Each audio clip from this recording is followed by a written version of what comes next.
guys, welcome back. Today I'm going to be doing another revision session. This time we're doing Alexander II with my trusty, musty brain dump. Okay, let's get started.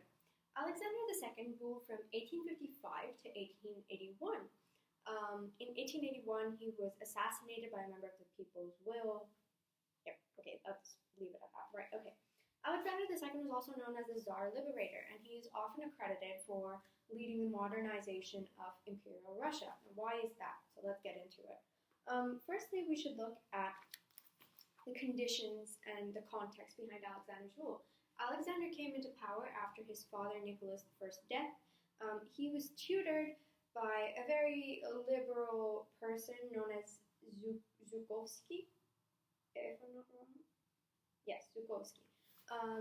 So as soon as Alexander II comes into power, he does two things. Firstly, he retains most of his father's 17 ministers, except a few which he replaces, which shows a change in his political or structuralist attitude. You could link it to a structuralist sense. Anyways, and the second thing he does is, on the day of his coronation in 1856, he releases political prisoners, even those involved in the Decemberist plot, which planned to kill his father. So that shows a really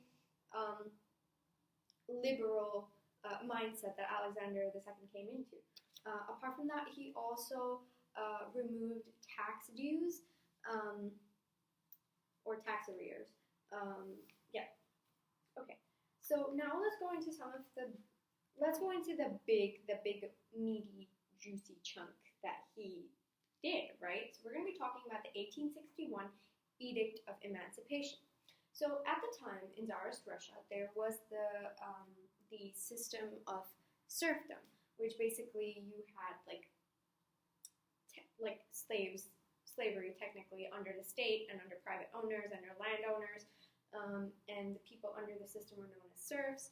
They obviously didn't have a lot of human or civil rights, and save killing them, their owners could do whatever they wanted with them. Obviously, the state serfs had a little more liberality because they were under the state, but even then it wasn't much. Okay, let's get into the Edict of Emancipation.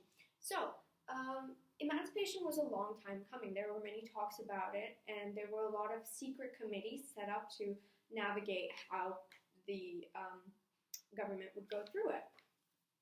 Alexander II sets up a secret committee headed by Prince Orlov, which discuss how emancipation would come about. So they did come out with the edict in 1861, and it was read out in the churches to the serfs and the peasants. However, it was phrased in such a legally obscure manner that for quite a few days, serfs didn't even know what it meant. They didn't know that they had, that they were now free. However, so Alexander II believed that he said that it was better to abolish serfdom from below than to wait for, abolish serfdom from above than to wait for wait for it to abolish itself from below, right? And he says this to the nobles, to the gentry, and he says, I would like you guys to come up with how to do it. And he says it's not a negotiation of whether we're doing it, it's of how we're going to do it, and I would like your input. Obviously, Alexander II had a really he was in a difficult position because he had to satisfy both the nobility and the peasants. It was like a halfway between progression and degression. He often referred to himself as a mediator between tradition and progress, which I think is pretty aptly reflected in his Emancipation Edict. Anyways, some of the caveat of emancipation was how effective it realistically was, because at the time there were about 53 million serfs. And emancipation, the edict, overnight had legally liberated about 40 million of them. Now, the fact of the matter was that emancipation only liberated privately owned serfs and not state serfs. Emancipation was first introduced in the Balkan states and then, moved its way into Russia itself.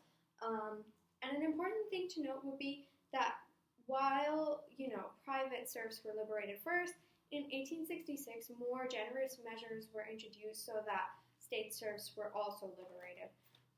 Okay, now So that was obviously more comprehensive. Now, after the Edict of Emancipation came out, there were about 647 riots, and you might want to ask why that is. Well, partially because emancipation was a process of gradualism. It came about in 3 stages. The first stage was freedom, initial freedom, personal freedom. So serfs were allowed to marry and to own land, and to move about within their, their villages and their communes. So it was all about personal freedom. The second stage was temporary obligations. So serfs were technically under a temporary obligation towards their masters until they decided that they no longer needed to fulfill it. And thirdly, you had the redemption payments. So serfs had to make redemption payments on land so that they could earn it back. So, and that's kind of how there was that little bit of classism. So you had kulaks being introduced, who were, viewed pretty negatively, but they were the serfs that worked harder or more effectively or, whatever, more cunningly enough to move up the social scale and to be a little more wealthy to purchase their own land. And some serfs even chose to sell their land back, which lost them their mere rights, but they were now able to move and get better jobs with reasonable wages. Okay, emancipation.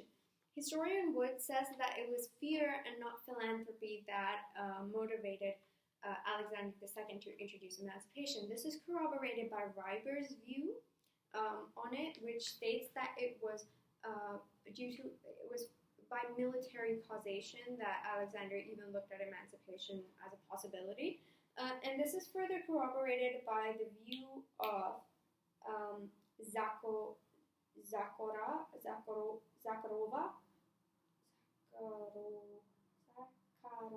Yes, by the view of Zakharova in 2006, who says that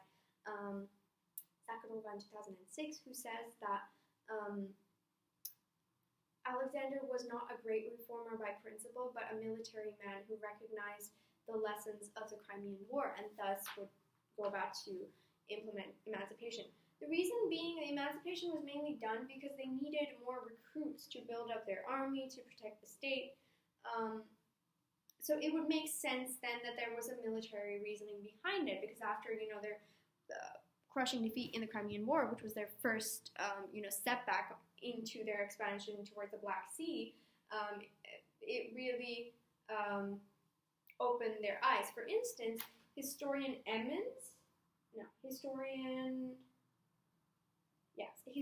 Kliuchevsky, or Zakharova, whichever is convenient, said that Sevastopol, the Battle of Sevastopol and the loss of Sevastopol, had an impact on stultified minds. Okay, let's tie it back in and move on to some of the military reforms that Alexander introduced. Well, firstly, Alexander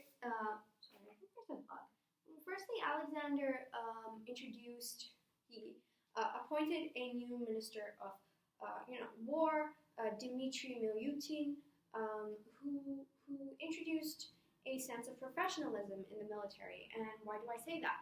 Well, on the 1st of January, 1874, right? Yes, 1874, he introduced the Conscription Act, which had a few conditions, basically, stating that the members of the nobility were no longer exempt from service, and it also introduced this idea of less active service, so less active service in the military and time spent in reserve. So they would serve for, say, 6 years in active service and then 9 years in reserve. So some sort of system like that, which led to a smaller but a better trained army. And that can be reflected in the 1877 conflict with Turkey, where they won. Apart from this, what did Milutin do? Well, he abolished, cruel forms of punishment within the army. He also made it so that court orders could no longer, the court could no longer order military service as a punishment. That was some of the measures introduced by Milutin. Okay, now let's move on to some of the educational reforms under Alexander II. Well, when you look at educational reforms, one of the most prominent ones would be the 1863 University Statute introduced by Golvonen. Yeah, Golvonen. Which basically liberalized university culture. You had less censorship, more autonomy in universities. There was a wave of feminism. Women were allowed in classes, although not allowed to take degrees. There was also a movement against anti-Semitism. The Jewish people were allowed in classes, and you had the appointment of the first Jewish professor under Alexander II.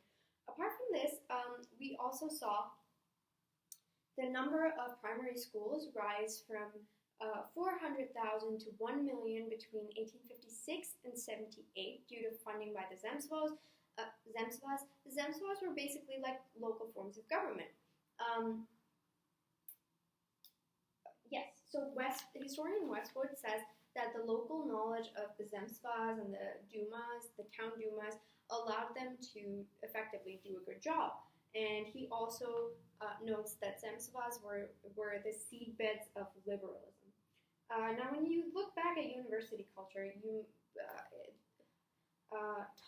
historian Todd notes that universities seem to not only serve an academic and economic purpose, but they also seem to be promoting political instability, because with the lack of censorship and this newfound liberalism that encouraged student radicalism, not only amongst peasants but even amongst the nobility, which is reflected in the student-led organization. It's literally called the organization, who attempted to assassinate Alexander II in 1866, and the person responsible for that was Karakazov, right? Yeah, Karakazov, who was later hanged publicly. Obviously, it was a huge surprise. Actually, funnily enough, Alexander, there's this assassination attempt on it when he comes out into his garden. This guy, Karakazov, goes to assassinate him. He doesn't. And Alexander firstly assumes that it was a Pole, because at the time there was a lot of conflict going on in Poland, Russia ruling over Poland. But when he found out that it was a Russian student, that to a member of the nobility that attacked him, he was really set back. So maybe that explains some of the more conservative, rulings that came into be afterwards. Right. Okay. So yeah, that's a bit summary of the educational reforms. Now let's move on to the economic reforms. Of course, let's start with the people responsible for it. So you had the Minister of Finance, forgive me if I'm wrong, Mikhail, I think, Ruetern. Ruetern was referred to as a financial wizard by historian Todd. He reformed the treasury. He introduced budgeting and auditing. He stabilized the currency, basically brought about a great economic stability, economic growth within Russia at the time. He also had a focus on expanding the railways, which can be reflected by the fact that Russian railways grew from 1,600 kilometers to 50,000? Give me a second. I just want to be right with the facts. So, yeah, cut. Okay, just want to be right with the facts. Let's see. Sorry. Yes.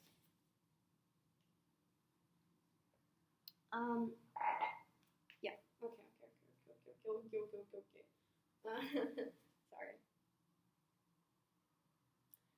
Yeah, they increase from 1,600 kilometers to 22,000. Sorry, 22. From 1,600 to 22,000 kilometers from 1861 to 1878. Everything ends in 78. Okay. So 1861 to 78, it grows from 1,600 to 22,000 kilometers of railway with an annual growth rate, an average annual growth rate of 6%. He also introduces state banks and the system of loans, so on and so forth. Okay, and one of the most interesting things to note would be the introduction of the naphtha extraction company. I like to remember it by thinking of like naphthalene balls. So you have the naphtha extraction company. set up in 1879, which basically dealt with the extraction of coal and oil, which were relatively a new industry at the time in Russia. Let's move on to the later part, or let's go on to judicial reforms. So the judiciary system was revolutionized under Alexander II. It became very Western. There was a lot of representation and a lot of equality.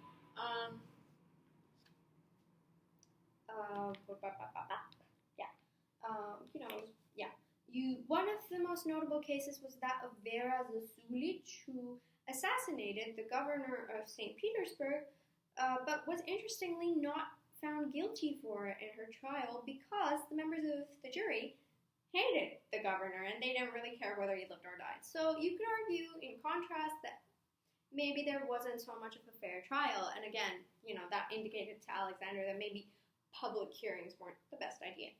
And apart from that, there was an increase in the use of military tribunals as outlined by historian Darby.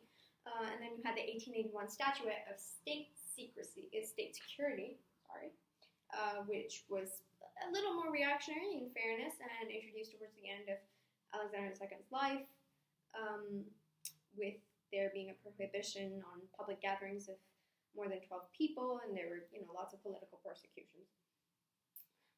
Now let's look at some of the later reforms. So Alexander II replaces, if you remember, Govt, who introduced that whole educational reform with the university statute. So Alexander replaces Govt with Tolstoy. So Tolstoy, when he comes into power, he reduces the amount of control that Zemstvas have over schooling, and he introduced more of the influence of the church. Apart from that, another important appointment would be that of the Minister of the Interior, Loris Melikov. And interestingly enough, this is a very liberal appointment because, historian Bromley points out how Alexander II actually recognized that there was a lot of political violence, and to deal with it, he introduces a liberal Minister of the Interior, Loris Melikov. Why is he liberal? Let me tell you. So Melikov actually recognized that the amount of terrorism that was going on was only by a small minority, by a specific grouping of people. So in order to combat this, he took a more liberal approach. He reduced censorship. He cut down on the salt tax.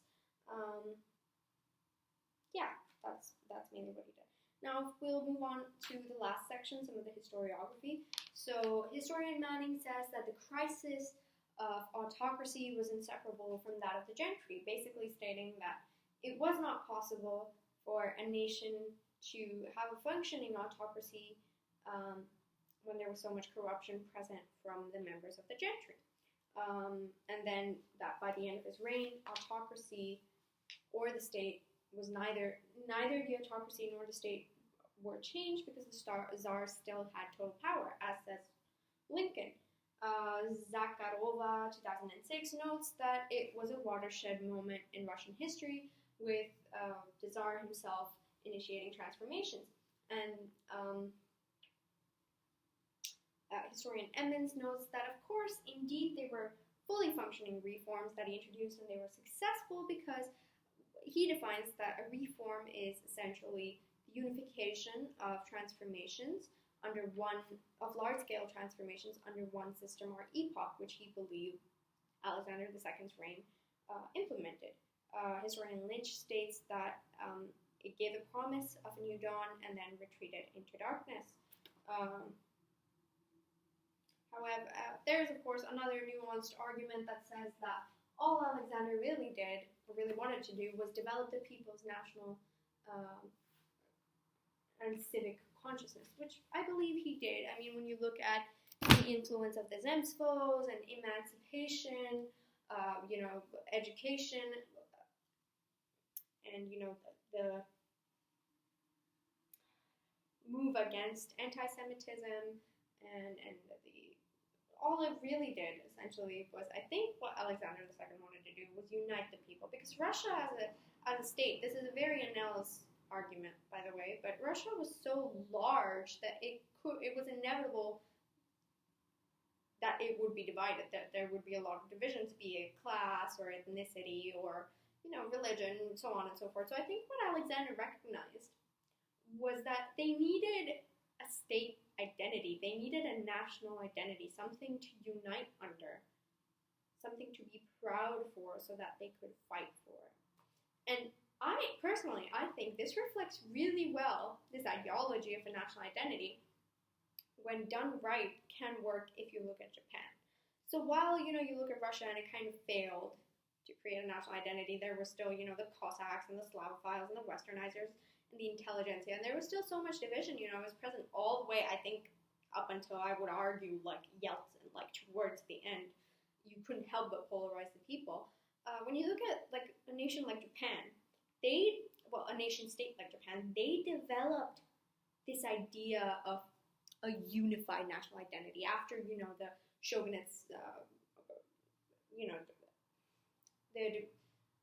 why am I not finding the word? The discarding of the shogunate and the Tokugawa shogunate, and the discarding of, the social hierarchy with samurais and the shonin, and the introduction of this national identity, this one mind that you are, let's say for them it was like under the imperial emperor, under Meiji, under, this god-ordained person, which, when you think about it, is, is the same as a czar, so there's a parallel there. But with Japan, they were able to unify Japan. They were able to give them a national identity, and so much so that you could argue it fueled their expansion, because the samurais, the shonin, they were given this idea of collectivity. So the samurais, I'm sorry, this is so, like, it deviates, but the samurais, they sort of go off after the Meiji Restoration, and they rule parts of they take over roles in the state. And this idea of, militarism within them is reflected in their policies, which again is reflected in their expansion, their military conquest in Manchuria, in further China, in Manchukuo, in Mengjiang. So I think it's a really cool idea to be able to draw a parallel between them. Obviously not in, paper 3 or paper 1 even, but I think it's an interesting argument to pursue, that perhaps a national identity is needed for a people to industrialize, to modernize themselves. Anyways, that's been Tsar Alexander II. Awesome.